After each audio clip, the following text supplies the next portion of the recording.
Cristal, Michael. Hola. ¿Preservan ustedes la historia? ¿La traen al presente? ¿Qué es lo que están haciendo ahora con los libros de Yiddish del Colegio Israelita Sim Orts? Bueno, La Yiddish. bueno, estamos desempacando y repacando todos los libros. Vamos haciendo cajas de temas, de lugares.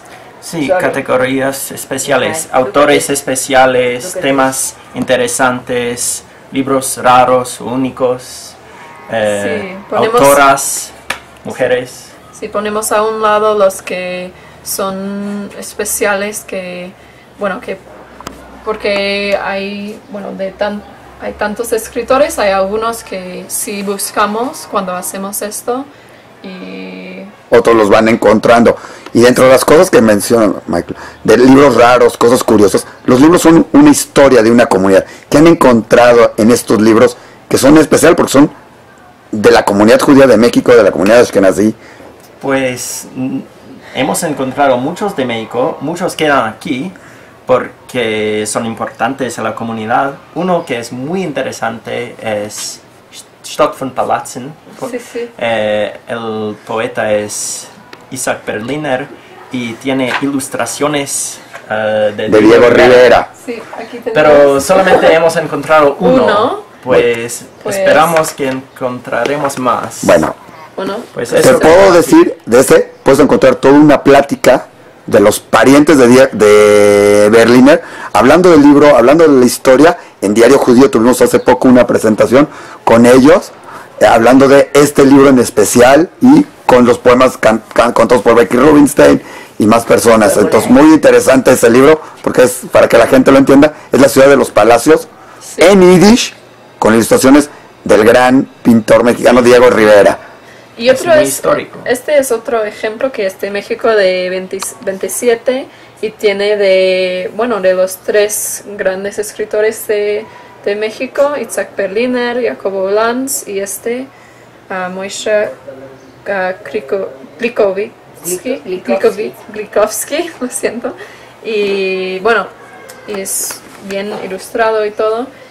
Son cosas muy preciosas y para nosotros en Massachusetts no encontramos mucho estas de México, porque la mayoría vienen de Nueva York o Polonia.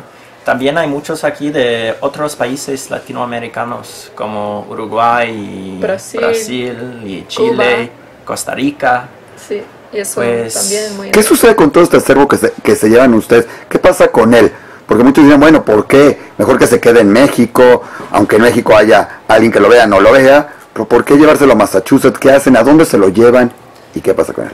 Bueno, sí, varias cosas. Sí, eso es el proyecto del Yiddish Book Center, llevar libros que no necesita en una comunidad para guardarlos. Vamos escaneando. Tenemos una biblioteca en la red que es ahora más de 11,000 libros en Yiddish que se puede en su propia casa leer. Sí, y ya los tienen online. Y si encontramos cosas muy únicas y raras aquí, si los escaneamos, no solamente la comunidad de aquí puede leerlos, pero todo el mundo, porque estarán online.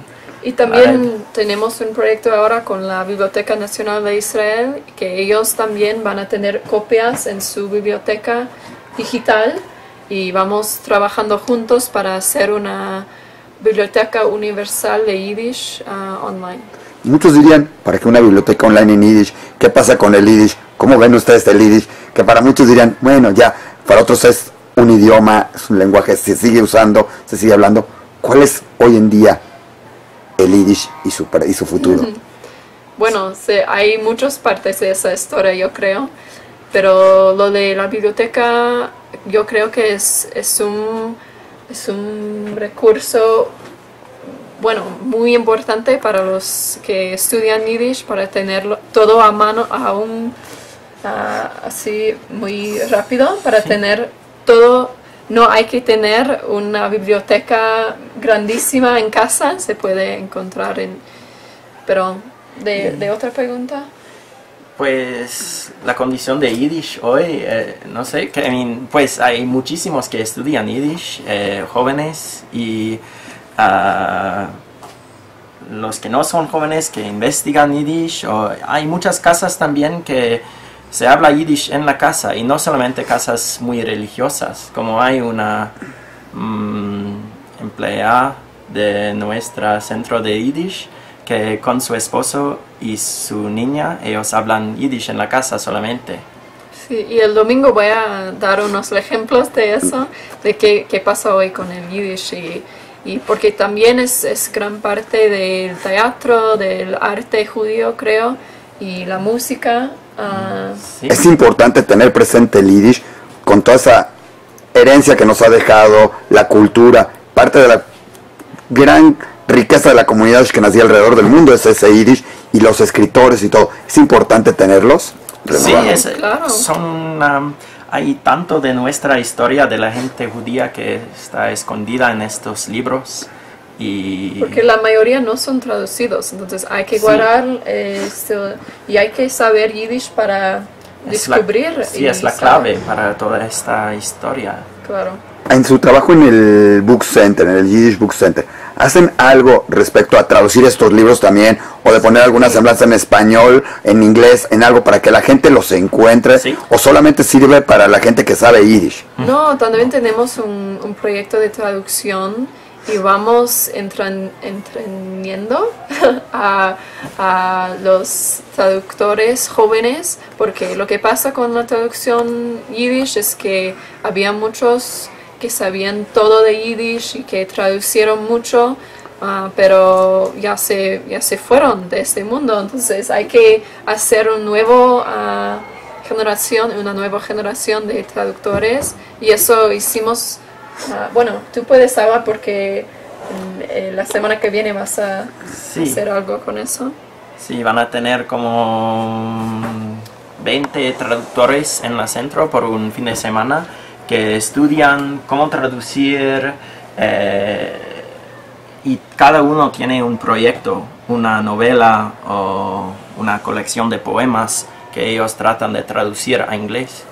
Y sí, es una gran parte de nuestra misión hoy, no solamente rescatar, pero hacer que los libros sean más al alcance de... Sí, con programas de educación y traducción. Yo creo que también poner videos de cuentos también es parte de toda la historia, de todo esto que están. ¿De dónde es de donde más gente visita el Yiddish Book Center? ¿De dónde llega más gente o dónde está más interesada gente? ¿En Estados Unidos, en México, en Sudamérica, en Israel? ¿Dónde hay más interés por el Yiddish hoy en día? Alguien nos decía que hoy en día en Australia, por ejemplo, se habla mucho Yiddish. Curiosamente, las nuevas generaciones lo retomaron como algo propio. ¿Dónde es donde ustedes más reciben esa retroalimentación de gente?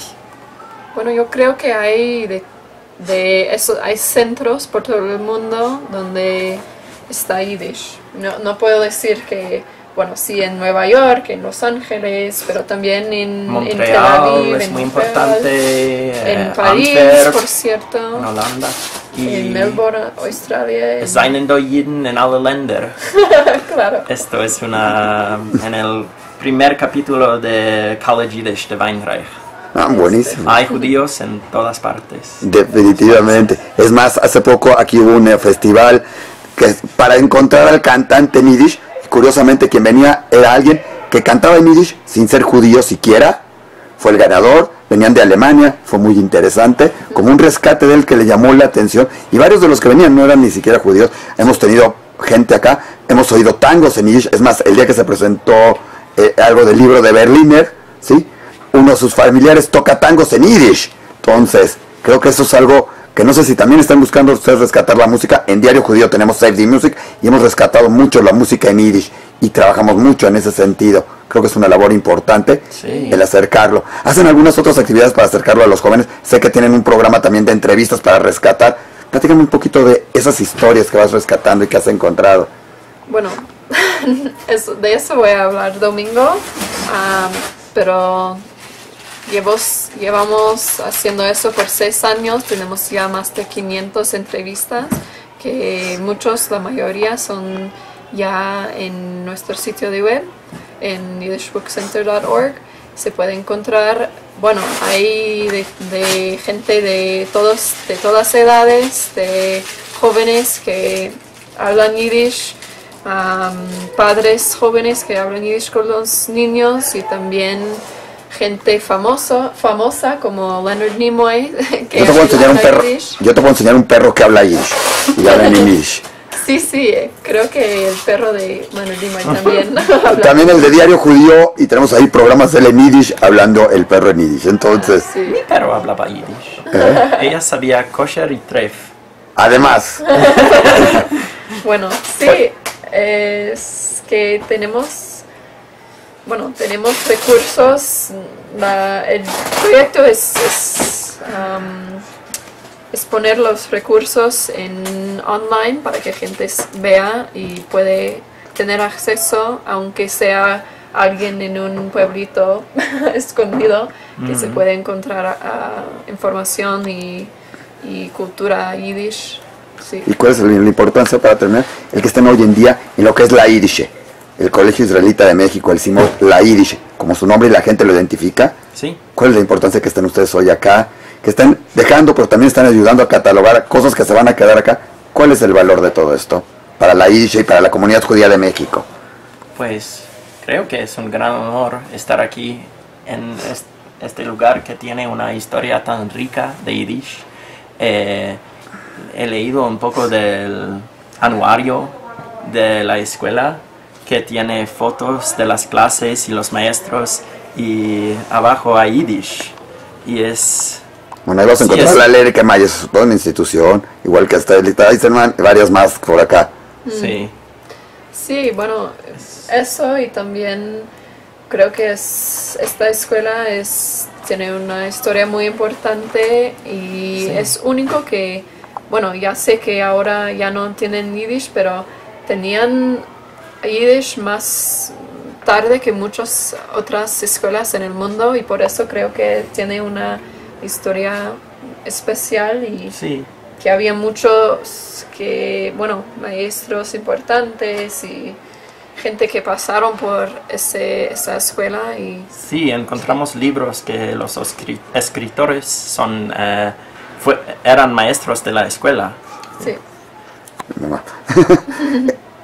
¿Y qué crees que tendríamos que hacer, qué creen, para que esto llegue nuevamente a las nuevas generaciones, también a las otras generaciones, y se renueve ese Yiddish, que a lo mejor ya no está en la escuela en algunas maneras, está en palabras, está en cosas, porque tendría que estar más presente, o que la gente no lo perdiera, esa herencia de todo lo que es nuestra cultura Yiddish? Bueno, yo creo que el arte tiene gran parte de ese proyecto. Es clave tener Yiddish como parte de la cultura, y creo que va a quedar siendo parte. También para, tener traducciones a español y tenerlo en la mente cuando se hace cosas. Bueno, lo mejor sería tener algún curso de Yiddish de una moda, porque sin el idioma es difícil entrar en la literatura y la cultura, pero se puede hacer de una manera más... Una obra en Yiddish. Sí. ¿Cuáles son para ustedes, para terminar, cada uno, sus escritores o sus lecturas favoritas en Yiddish, y qué les dejan?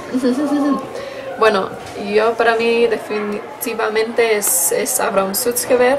Es por su poesía que yo estoy aquí haciendo ese trabajo realmente, porque yo encontré en un curso de creo que fue de historia o de literatura traducida, yo encontré su poesía y me tocó,